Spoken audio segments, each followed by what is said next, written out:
¿verdad? Se quemó el templo, prendieron las llamas, prendieron las cañas, creo, de cercas, y se llegó y se quemó el templo. Y un niño bien espantado dijo de la siguiente manera: ay, se quemó el templo, pastor, ¿y las ofrendas?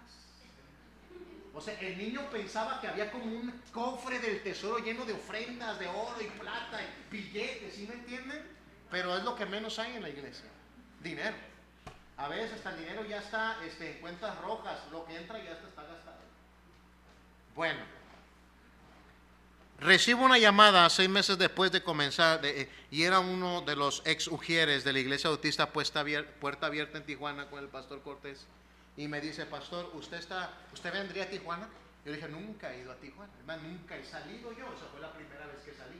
Yo nunca he salido, nunca jamás he salido. Ok, mire, hablé con mi pastor y mi pastor dice lo siguiente: dice que si yo lo traigo y le pago los boletos de avión, si usted está listo, va a presentarnos el proyecto que usted tenga que hacer en nuestra iglesia Puerta Abierta. Y le dije: pues sí, no, pues sí, pues eso es lo que estoy orando. No, está bien, está bien. Conozco al pastor Cortés,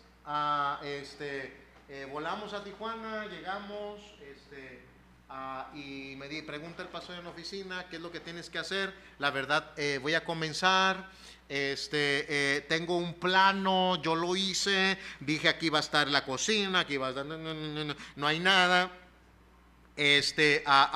Nosotros queremos comenzar a construir. Ok, ¿qué vas a hacer? Lo primero, los cimientos del templo. ¿Cuánto te salen? 60,000 pesos solamente ¿cómo se llama? Las zapatas, pero se llaman los cimientos de la mitad del templo, solamente la mitad. Solamente es cosa que está enterrada en el suelo, que nadie va a mirar. 60,000 pesos ahí enterrado, solo la mitad del templo. Ok, ¿cuál es su? A ver, enséñame. Y le dije así. Fui, hermanos, y presenté, nos tocó predicar en la iglesia Puerta Abierta. Estuvimos ahí, y nos apoyaron. Nos apoyaron con una parte. Regreso de Tijuana después de un mes, y es cuando les digo: hermanos, nos han ayudado, pero nosotros vamos a hacer el trabajo. No lo merecemos, nosotros vamos a hacer el trabajo. Había un maestro albañil en la iglesia y le dije: usted y yo vamos a iniciar. El día que íbamos a iniciar llegué temprano, calé donde íbamos a dar y dije: por fe tiene que pasar una máquina retroexcavadora aquí a la calle. Me paré en la calle, a los 15 minutos venía una retro, le chiflé, se paró. ¿A dónde va? Oiga, voy a hacer un trabajo aquí, necesito que me haga un nacimiento acá, ¿qué le parece? Le hizo, bueno, está bien. Se echó de reversa, le dije dónde escarbara, hizo una cisterna. Mire, cábeme aquí, ¿de cuánto? Usted cábele. Y le cavó y todo, y salió. ¿Cuánto va a ser? No, pues págamelo de 1 hora, fueron 1:15, pero págamelo de 1 hora. Ok, y ya se fue bien contento. Para cuando llegó el hermano maestro albañil, le dije: ahí están los pozos, hay que perfilarlos y hay que echar el cimiento. Así hicimos la mitad de los cimientos del templo. Solamente había varillas arriba. Hermanos, les dije: tenemos que comprar las varillas. Voy a ir a comprar varillas, y traje un montón de varillas, casi 100 varillas ahí, de media y todo. Y las hermanas de la iglesia fueron las que nos fueron a ayudar, pastor, a doblar varillas y a cortar. Hermanos, vénganse, vamos a trabajar, les dije el domingo. Al día siguiente, mañana lunes, 9 de la mañana, en el templo, ahí estaban las hermanas y los niños en el templo. Digo, porque los varones están trabajando. Las damas estaban ahí, tenía un montón de hermanas ahí. Pastor, ¿qué vamos a hacer? Había un hermano ex maestro y yo nada más. Y ahí andábamos cortando varillas, y las hermanas apalancándose con una pala. Tenemos las fotos del comienzo. Así levantamos un templo. Hace 2 años empezamos a hacer lo que ustedes vieron ahí, por fe. Vamos a techar. ¿Cuánto sale el techo? 105,000 pesos. ¿Lo tenemos? No lo tenemos. Hermanos, cada metro vale 2,500. ¿Cuántos vamos a dar? Y los hermanos: pues yo voy a dar, pastor. Hice 120 metros cuadrados, y cada metro, 200 metros cuadrados, y empezamos ahí, hermanos. empezamos a tachar ahí los métodos. ¿Quién va a dar? ¿Quién va a dar? Cuando recibo llamadas. Todo ha sido por fe. Todo ha sido por fe. Todo lo que hemos hecho ha sido por fe. Hermanos, vamos a hacer. Y recibo llamadas diciéndome, ¿podemos ser parte de la obra que ustedes están haciendo? Desde luego. Pero como dijo mi pastor, nadie te va a construir un templo. Nadie. Nunca, jamás va a suceder eso. Que yo esté ahí y que diga, bueno, pues estamos aquí, de vez en cuando gano almas, de vez en cuando oro. Es más, ni orar por un templo estoy haciendo, y que alguien venga y dice, te voy a levantar tu templo de cimiento hasta la pintura. No, nosotros amamos nuestro templo. Hemos orado, hemos llorado, hemos ayunado. Este mes que pasó se llama el mes del ayuno en la Iglesia Bautista de la Cantera. Todos, desde el primer día hasta el 24 de febrero, pues solamente tuvimos 24 hermanos más maduros. Los demás son niños y hermanos más nuevos, hermanos ancianos. Entonces fuimos 24 hermanos que ayunamos un día. Yo comienzo el primero y así sucesivamente, hasta los líderes, los que participan del altar, y así sucesivamente se llega el día 24. No pudimos hasta el 29, pero el mes de febrero es el mes del ayuno. Les digo a los hermanos, es el día espiritualmente más activo de nuestra iglesia. Si usted va a tomar una decisión, que sea en febrero. Si usted va a comprar una casa, que sea en febrero, porque cada quien estamos ayunando un día y Dios escucha la oración. Fue maravilloso lo que estábamos viendo en la escuela dominical. Me alimenté, me fortaleció, me sentí vivo, sentí que Jesús visitó mi vida. Pocas veces visito iglesias y me encanta eso. Claro, yo enseño en una iglesia 3, 4 o hasta 5 veces, en el colegio también puedo estar enseñando la Biblia, pero me encanta sentarme en una banca y escuchar que alguien me predique. También los predicadores lo necesitamos.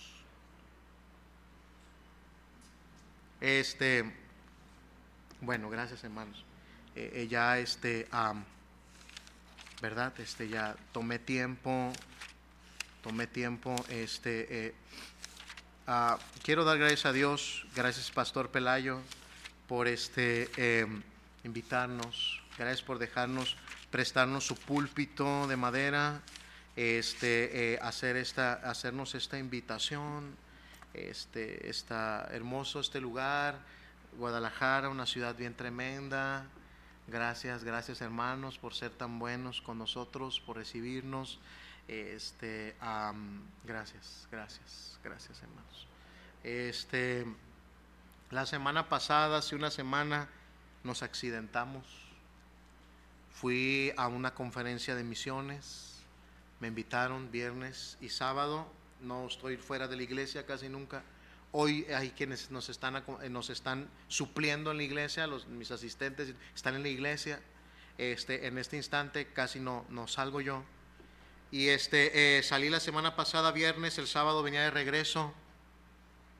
Y un tráiler, hermanos, de esa compañía que se llama Castores, vio pasar 2 vacas, dijo el testimonio de él, y él pensó que eran personas y empezó a aventar las luces y no se movían, dice, y se acercó, una de ellas cruzó, pero otra la llevó y la mató.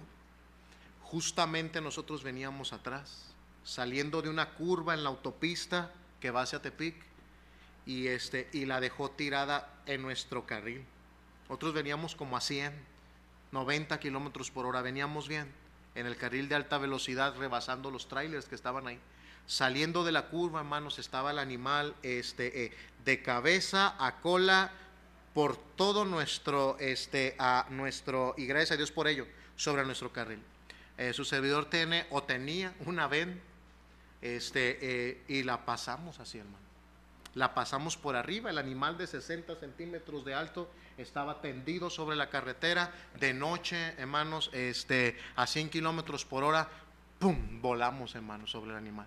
Se escuchó un golpe fuerte, volamos, caímos, se tronó el cárter del motor y de la transmisión, la suspensión, y las bolsas de aire rompieron, inmediatamente. Me hice hacia la derecha, donde estaba ya el tráiler, estaba parado con las intermitentes. Nos hicimos de lado, venía Juan también con nosotros, venía un misionero que posiblemente era una especie de Jonás. Misionero Arriola en Cuba, no sé si lo conocen. Bueno, venía mi familia, venía mi padre, y todos fue el susto, hermanos. Mi esposa ya se le cayó sus costras, pero era una herida que tenía muy superficial aquí. Todo el pómulo y su labio estaba hinchado, la nariz roja, sangrante, quedó, las bolsas de aire, ¡fum!, le impactaron. Traíamos cinturones de seguridad y todo, gracias a Dios. Pero gracias a Dios que el animal estaba en nuestro carril entero, porque si hubiéramos pasado solamente la mitad del animal y posiblemente nos hubiéramos volcado ahí, y hubiera sido lamentable posiblemente el caso que hubiéramos vivido hace una semana. Pero gracias a Dios estamos bien. Gracias a Dios estamos bien. Ok, muy bien, voy a comenzar. Yo le llamé a mi estudio, a mi predicación de esta tarde, discípulos, y válgame la palabra que digo totalmente vulgar, discípulos comunes y corrientes. Comunes y corrientes. Para esto quiero que me acompañe el libro de Juan, capítulo 13, en nuestras Biblias. Acompáñeme, y no sé si le puedo pedir que se ponga de pie un instante. Juan capítulo 13, vamos a leer juntos, si me ayudan, el versículo del 1 al versículo 5. Vamos a leer juntos del versículo 1 al versículo en unánime voz. Juan, el Evangelio de Juan, capítulo 13, del versículo 1 al versículo 5. Ok, si lo tenemos y estamos listos, dice la palabra de Dios de la siguiente manera: antes de la fiesta de la Pascua, sabiendo Jesús que su hora había llegado para que pasase de este mundo al Padre, como había amado a los suyos que estaban en el mundo, los amó hasta el fin. Y cuando cenaban, como el diablo ya había puesto en el corazón de Judas Iscariote, hijo de Simón, que le entregase, sabiendo Jesús que el Padre le había dado todas las cosas en las manos, y que había salido de Dios y a Dios iba, se levantó de la cena y se quitó su manto, y tomando una toalla se la ciñó. Luego puso agua en un lebrillo y comenzó a lavar los pies de los discípulos y enjugarlos con la toalla con que estaba ceñido. Ojos cerrados, cabeza inclinada, vamos a ir a Dios. Dios, te honramos en esta mañana, y en el nombre de nuestro Señor Jesús venimos, Señor, no como de costumbre, sino con un corazón habituado a venir a la iglesia, pero deseosos que el Espíritu Santo pueda llenar nuestro corazón y podamos ser capaces, Señor, principalmente yo, de tener y comprender sus dulces palabras. Bendiga, Señor, a cada uno de mis amados hermanos que estamos presentes en este instante aquí en la iglesia, a los que no pudieron venir, a los que están en otra iglesia, y, Señor, al culto ahí en la iglesia de la cantera. Gracias, Señor, por ser tan bueno. En el hermoso nombre de nuestro Señor Jesucristo rogamos. Amén. Tomen sus lugares, hermanos. Sé que el tiempo es muy corto y voy a proseguir. Esta enseñanza la he dado tal vez en dos iglesias, una en León, Guanajuato, otra en Jalisco, en Nayarit.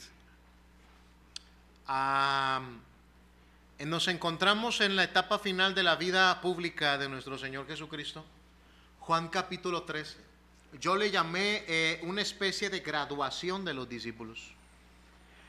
Cuando estamos viendo la palabra de Dios, nos damos cuenta de que el libro de Juan capítulo 13 es la cena, la última cena. El evento llamado el comienzo de la pasión y muerte de nuestro Señor Jesucristo. Y en este evento nos encontramos en una mesa a un Señor y 12 discípulos alrededor de él. Era la última cena. Era como la graduación del seminario.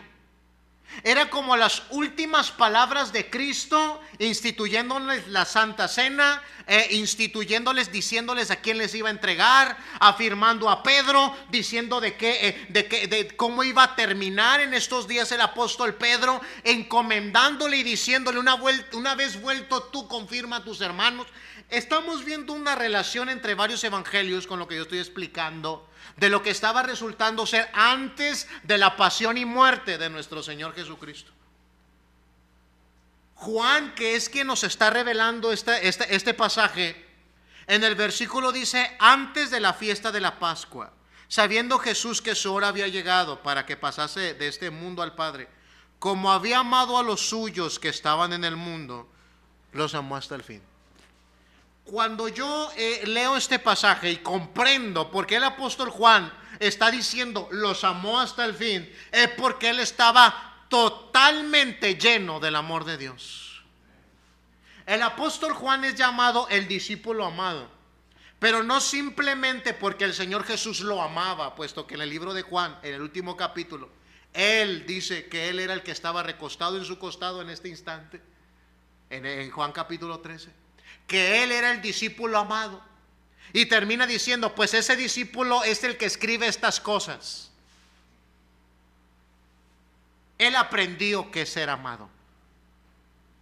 Y en Juan capítulo 13 expresa él estas palabras diciendo: y como él está, el Señor Jesucristo iba a pasar de este mundo al Padre, como había amado a los suyos que estaban en el mundo, los amó hasta el fin. Yo no sé si tú fuiste a la escuela, si terminaste, te graduaste, tienes una carrera terminada, si tienes un posgrado, una licenciatura, una ingeniería. Pero muchos de los que no hemos parado en un púlpito, y no es agradable lo que digo, algunos no terminaron ni la primaria. Mi pastor no tuvo todo un estudio y una carrera terminada, no lo tuvo. Pero sé que es un grande hombre. Ha levantado varias iglesias, como 5 más. Algunos otros predicadores con trabajo saben prender una computadora. Yo todavía uso las libretas. Todavía no llego a la tablet. Todavía uso mis apuntes con mi puño y letra. Yo no sé cómo fueron las vidas de ustedes o las de sus padres, pero quiero que lleguemos a la conclusión de que los discípulos eran personas totalmente comunes y corrientes. Para esto, quiero decirles de dónde, cuáles eran los trabajos de los discípulos. Los trabajos de los discípulos antes de que el Señor Jesucristo los llamara al ministerio. Acompáñenme al libro de Mateo capítulo 4, por favor. Vamos a ver algunos pasajes. Quien no pueda buscarlos, me dice. Si yo digo ayúdeme a leer, le voy a pedir que me ayude para poder ver algunos pasajes. Mateo capítulo 4. Versículo 17, la palabra de Dios dice así. Si no lo encuentra, usted puede escucharlo. Mateo capítulo 4, versículo 17. Desde entonces comenzó Jesús a predicar y decir: arrepentíos, porque el reino de los cielos se ha acercado. Andando Jesús junto al mar de Galilea, vio a 2 hermanos, Simón llamado Pedro y Andrés su hermano, que echaban la red en el mar porque eran pescadores. Así dice la palabra de Dios. De los primeros discípulos que el Señor Jesús llamó, eran el apóstol Pedro y Andrés su hermano. Y su trabajo era simplemente un trabajo común y corriente. Dice la palabra de Dios, eran pescadores. Y quiero decirle que para ser pescadores no se ocupaba un doctorado. Simplemente para ser pescador tenías que saber aventar la red, conocer los tiempos y remendar la red. Lo digo porque mi abuelo era pescador. El papá de mi madre, que falleció hace 2 años, mi madre y mi abuelo hace un año fue pescador. Fue un hombre de una etnia oaxaqueña, esa etnia se llama Mericots. Vivían en un pueblo llamado San Mateo del Mar, ¿verdad? O Ticambá en el idioma étnico de la región. Estaba una laguna pegada al mar, y en esa laguna y en el mar, que es mar vivo, mi abuelo sabía pescar. Sacaba camarones, sacaba lisas, si no me equivoco, y era lo que mi madre y mis tíos comían en su niñez. Era pescar. Era un oficio muy humilde, pero decía mi madre, siempre había comida en la mesa. Tal vez no era variado, pero siempre había que comer. Dice mi madre que ella vendía unas tortillas, le llamaba ella así, que eran unas bolitas de masa cocidas en las brasas, y que ella como señal de las tortillas le metía un dedito así, y tenía un agujerito para que se cociera bien. Ella hacía en su canasto varias e iba al mercado y las vendía. Era para comprar zapato, para comprar vestido, tela, para poder hacer vestidos. De esa manera conseguían el dinero. Siempre había comida. Mi abuelo sabía ir a pescar y traía. Vendía el pescado y lo consumían ellos. Siempre había caldito de pescado, siempre había pescadito asado, siempre había comida. Gracias a Dios. Yo no sé cómo fue su pasado, cómo vivieron sus padres, pero estoy seguro que las personas que vivieron así tal y cual lo estoy describiendo, dan gracias a Dios por lo que tienen. Y no lloran por lo que no tienen.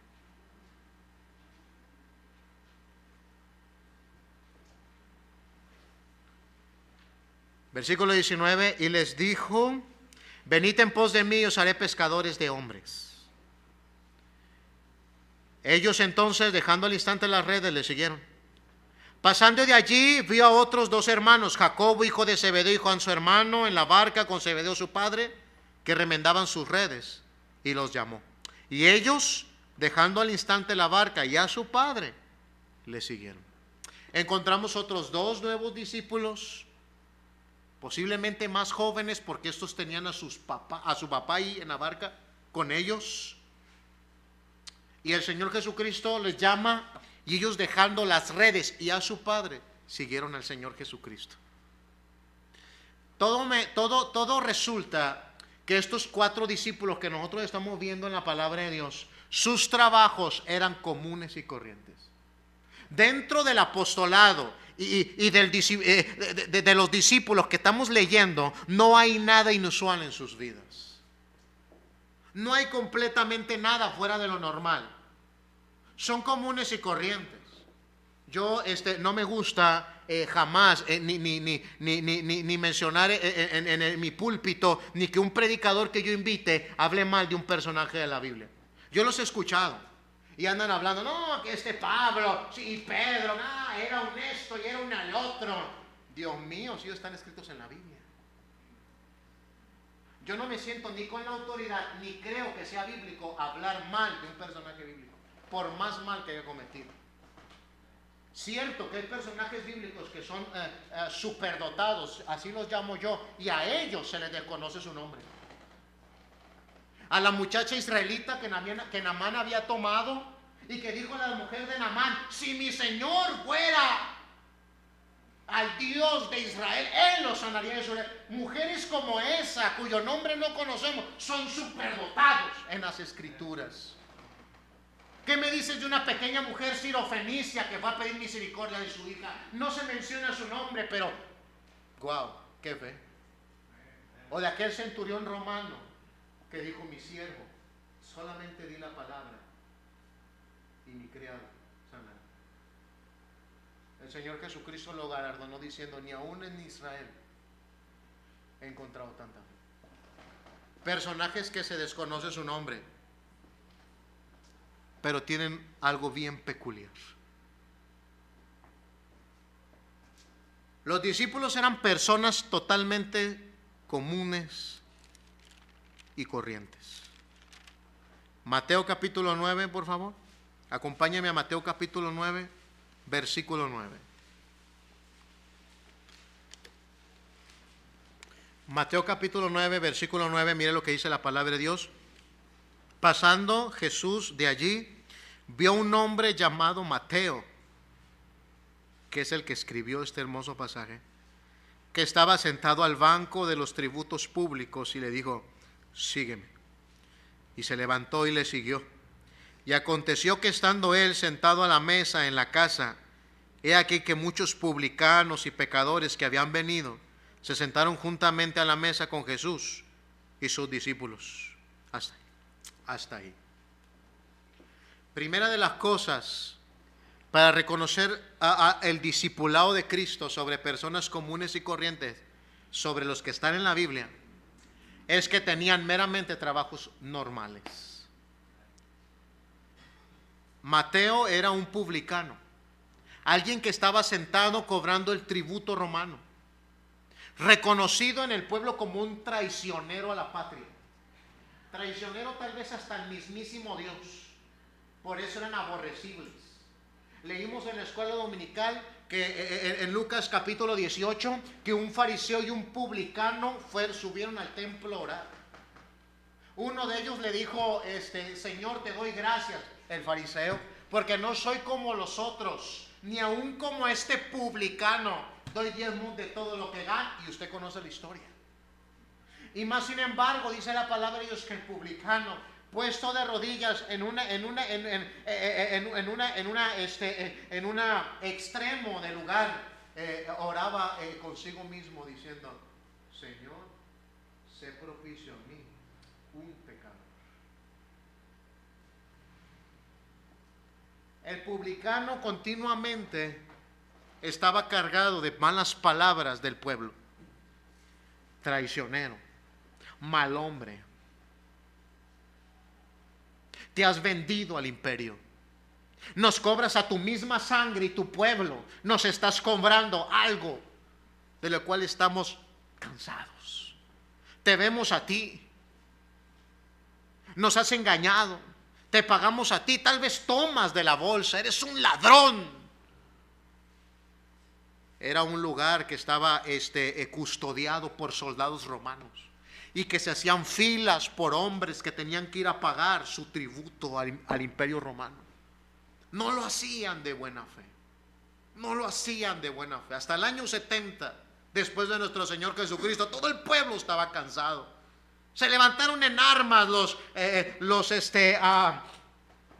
celotes, una secta que tenían por acérrimo enemigo a Roma, diciendo que no podían los romanos entrar al templo. Una secta que estaba lleno su corazón de celo y fuego por Dios. Se levantaron, y el general Tito, cuando miró su rebeldía, decidió quemar el templo. Estaban cansados y odiaban a los publicanos.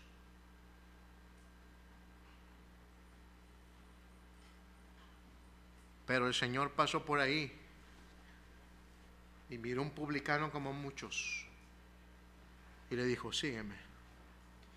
Y dejando el banco de los tributos públicos, lo siguió. No sé si aquí hay un pescador, un ingeniero, un licenciado en Derecho. Tal vez pueda haber un chofer de Uber, alguien que terminó la licenciatura, o alguien que no fue a la escuela, alguien que es maestro albañil, que se gana la vida en casa contestando llamadas. No sé a qué te dedicas, pero los discípulos son meramente personas tan normales como tú y como yo. Sus trabajos y sus vidas, punto número 1, son exactamente comunes. Cuando le dije a usted hace un instante, hace unos minutos atrás, le dije que el libro de Juan capítulo 13 hablaba algo que salía del corazón del apóstol Juan, es por lo siguiente. Mateo capítulo 9, ve ahí donde estábamos en la lectura, si ustedes lo tienen, dice la palabra de Dios así. 11. Cuando vieron esto, los fariseos dijeron a los discípulos: ¿por qué come vuestro maestro con los publicanos y pecadores? Al oír esto, Jesús les dijo: los sanos no tienen necesidad de médicos, sino los enfermos. Id pues y aprended lo que significa misericordia quiero y no sacrificio, porque no he venido a llamar a justos, sino a pecadores al arrepentimiento. Conforme voy leyendo, usted me va a entender lo que quiero decir. Vamos por favor al libro de Lucas capítulo 8. Vamos adelante un poco más a Lucas capítulo 8. Sé que tengo muy poco tiempo. Lucas capítulo 8. Mire lo que dice la palabra de Dios. Dice así: aconteció después que Jesús iba por todas las ciudades y aldeas predicando y anunciando el evangelio del reino de Dios, y los 12 con él. Y algunas mujeres que habían sido sanadas de espíritus malos y de enfermedades. María, que se llamaba Magdalena, de la que habían salido 7 demonios. La primera persona a la cual el Señor Jesucristo resucitado apareció es María Magdalena.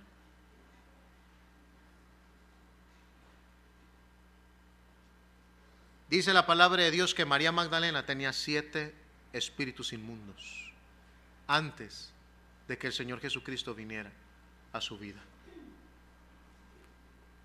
Acompáñenme a Lucas capítulo 7, ahí donde estábamos ahí, capítulo 7. Dice la palabra de Dios así, versículo 37. Entonces una mujer de la ciudad que era pecadora, al saber que Jesús estaba a la mesa en casa del fariseo, trajo un frasco de alabastro con perfume, y estando detrás de él a sus pies llorando, comenzó a regar con lágrimas sus pies y los enjugaba con sus cabellos, y besaba sus pies y los ungía con el perfume. Cuando vio esto, el fariseo que le había convidado dijo para sí: si fuera profeta, conocería quién y qué clase de mujer es la que le toca, que es pecadora. Entonces respondiendo Jesús le dijo: Simón, una cosa tengo que decirte. Y él le dijo: di, maestro. Un acreedor tenía 2 deudores, el uno le debía 500 denarios, el otro 50. Y no teniendo ellos con qué pagar, perdonó a ambos. Di pues, ¿cuál de ellos le amaría más? Respondiendo Simón dijo: pienso que aquel a quien perdonó más. Y él le dijo: rectamente has juzgado. Y vuelto a la mujer, dijo a Simón: ¿ves esta mujer?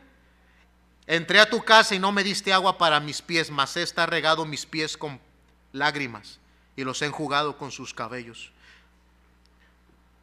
No me diste beso, mas esta desde que entré no ha cesado de besar mis pies. No ungiste mi cabeza con aceite, mas esta ha ungido con perfume mis pies. Por lo cual te digo que sus muchos pecados le son perdonados, porque amó mucho. Mas a quien que se le perdona poco, poco ama. Tenemos otra mujer que seguía a Jesús. Una mujer que según el libro de Lucas dice la palabra de Dios, era pecadora.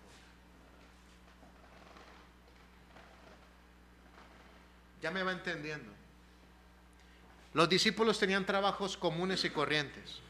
Los discípulos y las discípulos del Señor tenían este aspecto. No me quiero tardar tanto en el siguiente punto. Vamos, para que me entienda mejor a Juan. Vamos por favor al libro de Marcos capítulo 9. Marcos capítulo 9. Marcos capítulo 9. Mire lo que. Marcos capítulo 9. Versículo, por favor.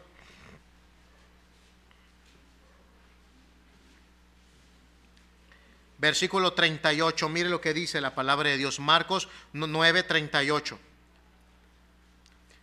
Juan le respondió diciendo, estamos hablando del discípulo amado: Maestro, hemos visto a uno que en tu nombre echaba fuera demonios, pero él no nos sigue y se lo prohibimos porque no nos seguía. Pero Jesús dijo: no se lo prohibáis, Porque ninguno hay que haga milagro en mi nombre, que luego pueda decir mal de mí. Porque el que no es contra nosotros, por nosotros es. Hasta ahí. Juan, el discípulo amado, en esta ocasión estaba presente y encontró a otras personas que estaban usando el nombre de su Señor. Él estaba escuchando a otras personas que en el nombre de su Señor, el cual él seguía, estaba echando fuera demonios en el nombre de Jesús y estaba echando demonios. Pero Juan, dice la palabra de Dios, que era celoso. Juan era un hombre celoso. Y fue y se le acercó a ese hombre y le dijo: te prohibimos en el nombre de mi maestro que andes haciendo eso, por favor. Y después fue Juan con el Señor y le dijo: mira, Señor, yo sé que a lo mejor me vas a aplaudir, mi Señor, pero acabo de hacer algo. Si quieres puedes poner tu estrellita, lamberla con tu dedo y ponérmela aquí en la frente, maestro. Pero te voy a contar lo que sucedió. Vimos a un hombre que echaba en tu nombre fuera de demonios y se lo prohibimos. Aplaudan todos.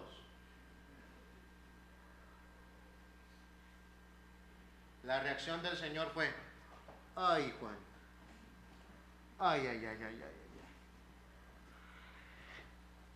No se lo prohibáis, así le dijo el Señor. Porque ninguno hay que haga milagro en mi nombre, que luego pueda decir mal de mí. Porque el que no es contra nosotros, por nosotros es. Imagínate a Juan diciendo: yo me saqué un 10 aquí, cuando el Señor Jesucristo le dice: hiciste mal. Imagínate, él estaba en el cielo. Juan se estaba aventando sus primeros pininos como un líder espiritual. Estaba dando sus primeros pasos como alguien seguidor de Cristo. Y resulta y se topa con pared diciéndole: no, haces mal. Imagínate al apóstol Juan. ¿Quieres ver qué más hacía Juan? Lucas capítulo 9. Lucas capítulo 9. Lucas capítulo 9, por favor. El apóstol Juan, un grande siervo. Quiero que me entiendas qué dice Juan capítulo. Pero primero vamos a ir a Lucas 9. Lucas 9, por favor. Lucas capítulo 9. Acompáñame a Lucas capítulo 9.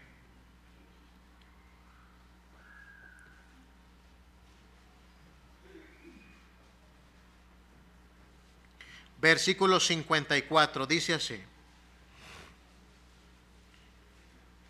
viendo esto sus discípulos, Jacobo y Juan, nuevamente el apóstol Juan, dijeron: Señor, ¿quieres que mandemos que descienda fuego del cielo como hizo Elías y los consuma? Dice la palabra de Dios que el Señor Jesucristo fue con sus discípulos, pero en una ciudad, en una aldea, no lo recibieron. Entonces Juan, cuando vio que a su Señor no lo habían recibido como él había recibido a Cristo, así como Juan cuando lo llamó en la barca, cuando estaba con su padre, y decidieron ellos dejar a su mismísimo padre y seguir al Señor Jesucristo. Como no recibieron a Cristo, él se dio cuenta y le dijo: maestro, ¿quieres que oremos como Elías? Ahorita mismo, Señor, ahorita oramos para que descienda fuego del cielo y se consuma toditos estos. Señor, si quieres puedes aplaudir. Señor, si tienes otra estrella para mí, pónmela aquí en la frente. Otra vez Juan, usando de venganza, diciendo que caiga fuego del cielo, que los consuma todos estos. Pero el Señor Jesucristo le dijo así. Mira lo que le dijo. Entonces, volviéndose él, los reprendió diciendo: vosotros no sabéis de qué espíritu sois, porque el Hijo del Hombre no ha venido para perder las almas de los hombres, sino para salvarlas. Y se fueron a otra aldea. Otra vez Juan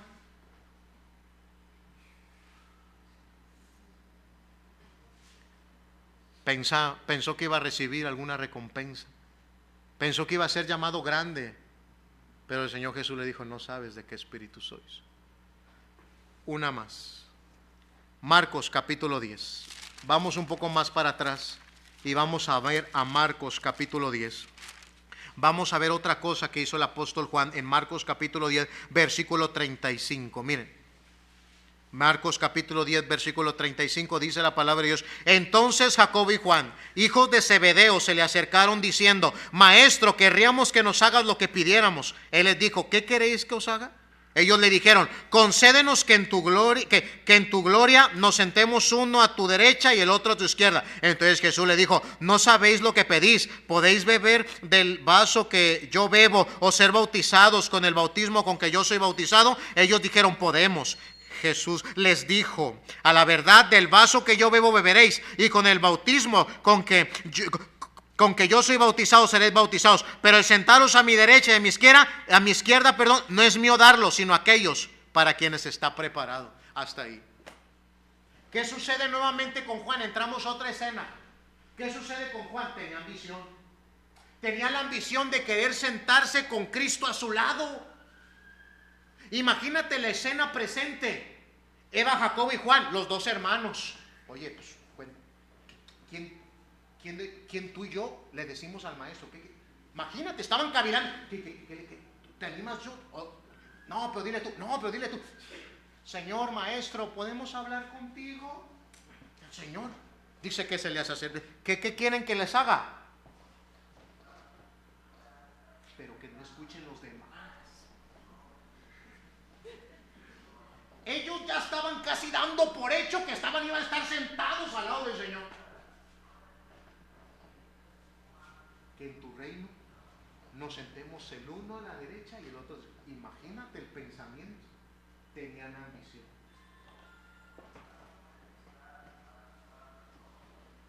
Con esto tengo que terminar. Con esto que estoy echando a la luz, hermanos, de ver en las Escrituras,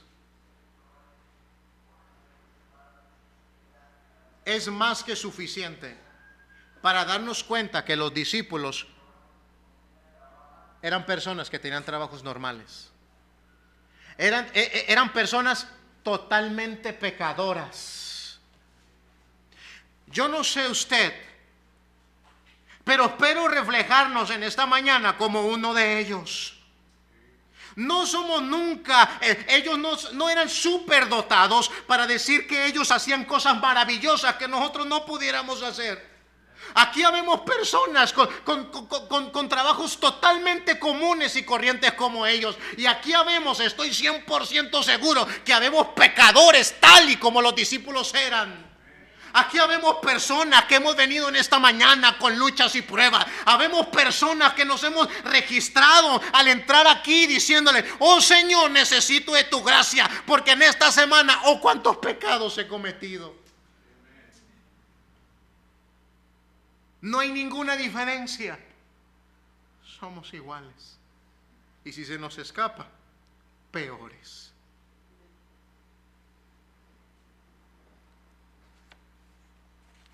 Solamente que hay una diferencia bien marcada en un aspecto de nuestras vidas. Lucas capítulo 14, termino aquí porque el tiempo se ha ido.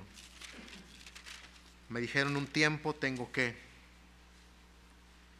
terminar, hermanos. Lucas capítulo 14, versículo 25, dice así: grandes multitudes iban con él, y volviéndose les dijo: si alguno viene a mí y no aborrece a su padre y madre y mujer e hijos y hermanos y hermanas, y aún también su propia vida, no puede ser mi discípulo. Vamos hasta el versículo, versículo 33. Dice así: así pues, cualquiera de vosotros que no renuncia a todo lo que posee, no puede ser mi discípulo.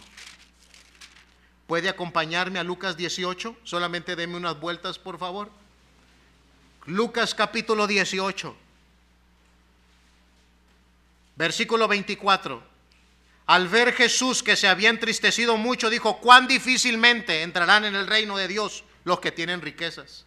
Porque es más fácil pasar un camello por el ojo de una aguja que entrar un rico en el reino de Dios. Y los que oyeron esto dijeron: ¿quién pues podrá ser salvo? Él les dijo, lo que es imposible para los hombres es posible para Dios. Entonces Pedro dijo, he aquí nosotros hemos dejado nuestras posesiones y te hemos seguido. Y él les dijo, de cierto os digo que no hay nadie que haya dejado casa o padres o hermanos o mujer o hijos por el reino de Dios, que no haya de recibir mucho más en este tiempo y en el siglo venidero la vida eterna. No hay mejor paga en este mundo que ser discípulo legítimo de Jesús. No importa tu pasado, querido hermano, tu trabajo, tus estudios. No importa si tienes ortografía o no tienes una buena ortografía. ¿Cuántos pecados has tenido? ¿Y de cuántos estás dispuesto a arrepentirte? Creo que el Señor siempre nos va a recalcar: el que no se niega a sí mismo no puede ser mi discípulo. Con esto quiero terminar. Juan 13 dijo, el apóstol Juan escribió, los amó hasta el fin y les lavó sus pies. ¿Quién como Juan, que llegó a ser un hombre ambicioso, vengativo, celoso? ¿Quién como María Magdalena, que tuvo 7 espíritus inmundos? ¿Quién como un Pedro, que lo negó 3 veces? ¿Quién como un Mateo, que estuvo sentado en el banco de los tributos públicos? ¿Quién como un Zaqueo, que también fue publicano? ¿Quién como esa mujer pecadora que estaba enjugando con las lágrimas los pies del maestro? ¿Quién como Juan, que había abandonado a su propio padre en la barca? Todos pecadores, todos éramos como ellos, todos somos como ellos, pero el Señor Jesús no los abandonó. Aún más bien, en esa última cena, los amó hasta el final. A ninguno de ellos le dijo, yo ya no te quiero, tú eres muy cabezón. Los amó hasta el final. Ojos cerrados, cabeza inclinada, nadie viendo. Señor nuestro Dios, gracias por esta tarde, que podemos hojear sus dulces palabras. Te agradecemos su amor,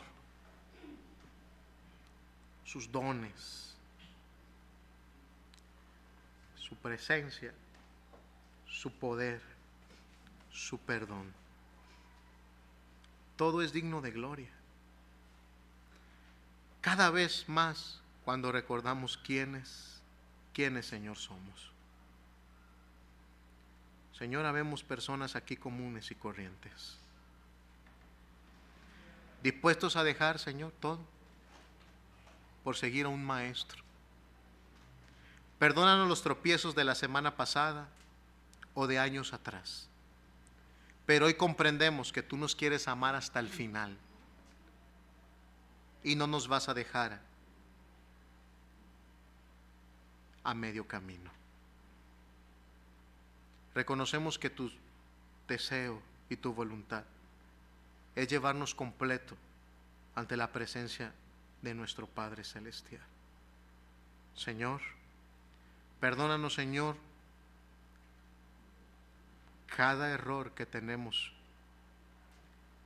adherido a nuestro corazón, que nos ha concedido ser malos discípulos. Perdónanos, Señor. Bendiga nuestra iglesia, bendiga la Iglesia Bautista Fundamental de Guadalajara y use grandemente a su pastor. Gracias por cada fiel hermano que se muestra amoroso y temeroso de Dios.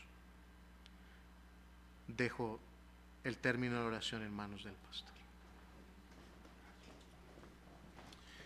Sigo orando, hermano. El pastor César va a tocar una invitación. Hermano, ¿por qué no viene al altar? Mire, hermano, necesitamos del Señor. No importa quiénes seamos, no importa lo que hayamos hecho. La realidad, hermanos, es que necesitamos del Señor. Necesitamos que Él nos siga amando hasta el fin. A lo mejor usted dice, pastor, pero yo no soy tan común.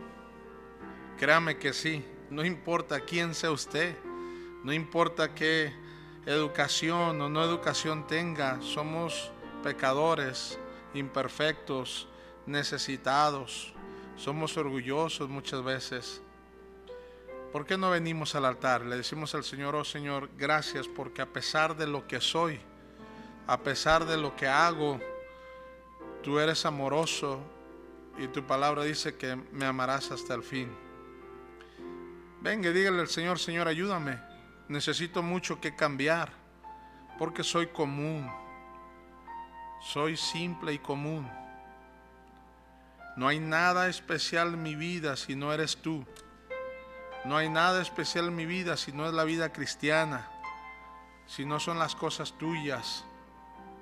¿Por qué no ora al Señor más y le dice al Señor: Señor, ayúdame en tu gracia, ayúdame, te necesito? Perdona mi orgullo, perdona el sentir que soy mejor que otros, perdóname menospreciando a veces la iglesia, menospreciando a la gente, mirando a otros como inferiores a mí. Señor, ayúdanos a recordar que simple y sencillamente no somos nada. Pero gracias por amarnos, por darnos la oportunidad de venir ante tu presencia. Póngase de pie, vamos a orar.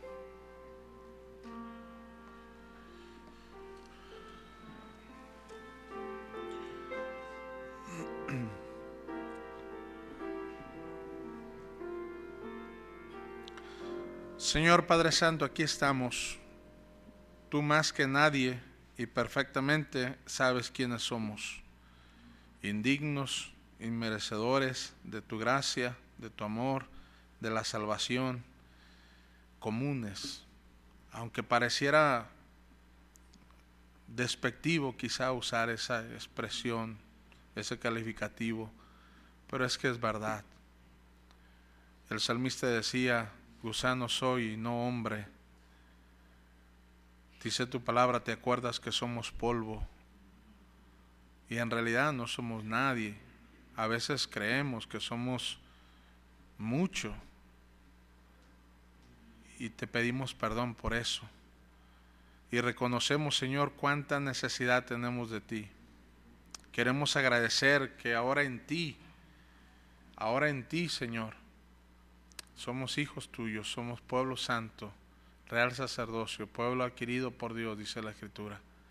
Pero Señor, ayúdanos a reconocer nuestra incapacidad siempre, nuestra dependencia total de ti. Y gracias, Señor, porque nos amarás y nos sigues amando y nos amarás hasta el fin. Gracias por el pastor David, gracias por usarle, gracias por retarnos. Señor, quita ese orgullo de nuestras vidas. Quita ese sentir de superioridad que a veces tenemos todos. Así somos como seres humanos, altivos. Nos vanagloriamos, poquito que tenemos y sentimos que somos mucho. Cuando aún los mismos discípulos que te seguían fueron confrontados con esta verdad, no eran nadie. Simple barro en tus manos.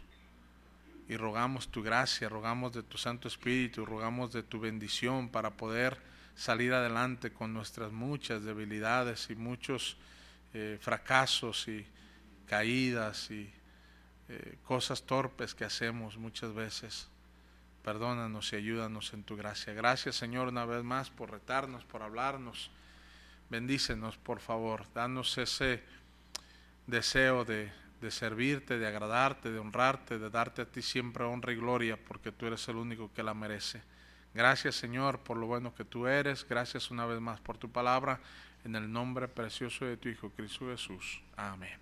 Vuelva a su lugar, hermano. Gracias, gracias. Yo espero que de verdad haya escuchado, hermano, con atención el mensaje. Qué manera de hablarnos el Señor. Amén. Hermano, mire, de verdad lo necesitamos.